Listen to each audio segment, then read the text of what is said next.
FI ini bukan organisasi preman. Organisasi sosial, kemasyarakatan, kemanusiaan, pemerintah berani bubarin. Kenapa organisasi preman nggak berani dibubarin? Ada apa? Sebenarnya jawabnya udah jelas. Karena banyak dari ormas-ormas preman tadi, pembinanya para pejabat. Nah, kalau pembinanya pejabat bagaimana ceritanya? Itu yang tadi saya katakan waktu kita kita bicara dengan media asing. Apa yang mesti kita lakukan kalau pejabat dengan penjahat sudah berkolaborasi?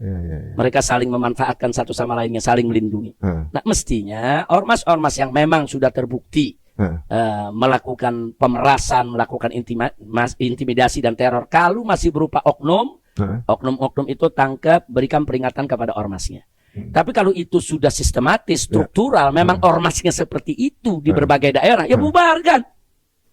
Bubarkan. Kenapa mesti takut? Kemarin pemerintah berani bubarin hati preman. Nah, yang jelas-jelas preman mengganggu masyarakat, mengganggu daripada ketenangan usaha, bisa mengganggu investasi. Nah, kalau masih berupa oknum, kalau memang organisasi tersebut secara umum bagus, cuman ada oknum-oknumnya yang nggak baik, ya oknumnya tangkap, penjarakan mereka semua. Nah, tapi kalau sudah struktural, masif, memang organisasi ini di berbagai daerah jago, di berbagai daerah jadi tukang peres, di berbagai daerah meresahkan masyarakat, bubarkan, nggak peduli pembinanya siapa. Nah, maka itu sekarang saya minta pejabat-pejabat tinggi, termasuk presiden sekalipun. Nah, kalau namanya masih tercantum sebagai pembina-pembina di organisasi semacam ini, segera tarik itu nama. Itu akan memalukan si pejabat. Karena ke depan rakyat udah muak dengan yang begini. Makanya tadi yang Pak Mas Ari katakan, sampai saking muaknya masyarakat, sampai ada yang minta diadakan Petrus.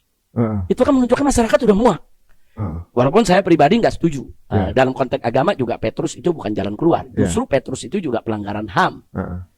Bukan orang tadi diambil. Dalam Islam, sejahat apapun perampok, sejahat apapun pembunuh, proses hukum.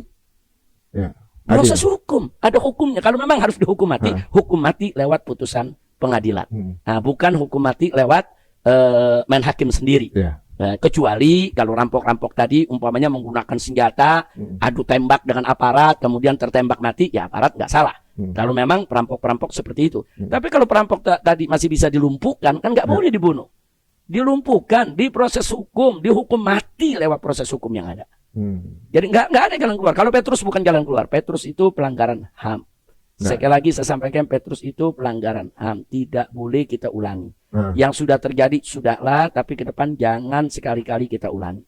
Sejahat apapun orang, tetap dia punya hak untuk diajukan ke pengadilan, untuk menyampaikan alasannya, untuk membela diri, itu kan hak dia. Sementara